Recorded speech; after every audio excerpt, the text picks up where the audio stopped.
एक गांव था, नाम था ढोलकपुर। बड़ा ही शांत और सुंदर गांव था। लोग हमेशा खुशी से झूमते थे क्योंकि उस गांव में रहता था महाराज रायस्टार, जो अपने गांव के लिए एक शेर था, जो कभी अपने लोगों के साथ गलत होने नहीं देता था। लेकिन उस गांव में छुपा था एक डरावना राज, एक राज जो सबके दिल में था पर जुबान पे नहीं। गांव के बीच एक सूखा हुआ पेड़ था जिसे लोग कहते थे श्रापित पेड़। ना कोई उसके पास जाता, ना कोई उससे आंख मिलाता। हर पूर्णिमा के अगले दिन उस पेड़ के नीचे एक लाश मिलती थी। लोग कहते रात में कोई आता है और लाश छोड़ जाता है, लेकिन कभी किसी ने कुछ देखा नहीं, और देखता भी कैसे। जो देखता वो अगले दिन पेड़ के नीचे होता था। एक दिन रायस्टार ने ठान लिया, बस अब और नहीं, इस राज का अंत मैं ही करूंगा, क्योंकि ढोलकपुर का नाम मिट्टी में मिल रहा था। फिर एक पूर्णिमा की रात रायस्टार चुपके से जाकर पेड़ के पास बैठ गया। रात के 2 बजे एक आवाज आई, tung tung tung tung tung tung tung tung tung सहूर।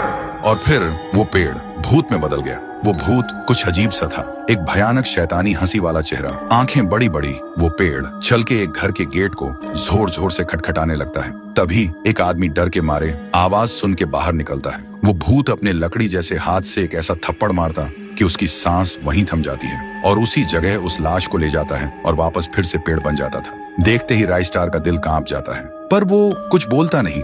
सुबह लोग भीड़ में जमा हुए और रायस्टार ने पहली बार उस पेड़ से बात करने की कोशिश की। पेड़ के अंदर से एक आवाज निकली, क्या तुम सब भूल गए मुझे? रायस्टार बोलता है, तू कौन है?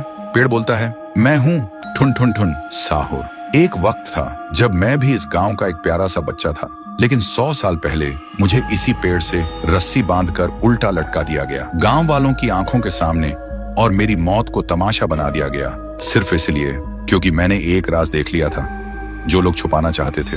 और उसी पल से मेरी रूह इस पेड़ से जुड़ गई। उस दिन से मैं इंसान नहीं, एक सज्जा बन गया, और हर पूर्णिमा में एक राजदार को चुनता हूँ और फिर उसे उसकी खामोशी का हिसाब देता हूँ। रायस्टार बोलता है, लेकिन अब तो वो लोग मर चुके हैं ना, जो तेरा कसूरवार थे। अब तू मासूम लोगों को क्यों मार रहा है? पेड़ कुछ देर चुप रहता है, फिर बोलता है, ठीक है, बस एक बार मुझे याद करो, एक दिया जला दो, फिर मैं कभी किसी को नहीं मारूंगा। फिर रात में सब लोग आते हैं, एक एक दिया जलाते हैं, और तभी पेड़ अपने आप से आग पकड़ लेता है, और आखिर में मुक्ति मिलती ठुन ठुन ठुन साहुर को। उस दिन के बाद गांव में कभी कोई लाश नहीं मिली। हर पूर्णिमा में लोग एक दिया जलाकर उसकी यादों को जिंदा रखते हैं, क्योंकि अगर भूल गए तो सपने में एक आवाज सुनाई देती थी, tung tung tung tung tung tung tung tung tung सहूर।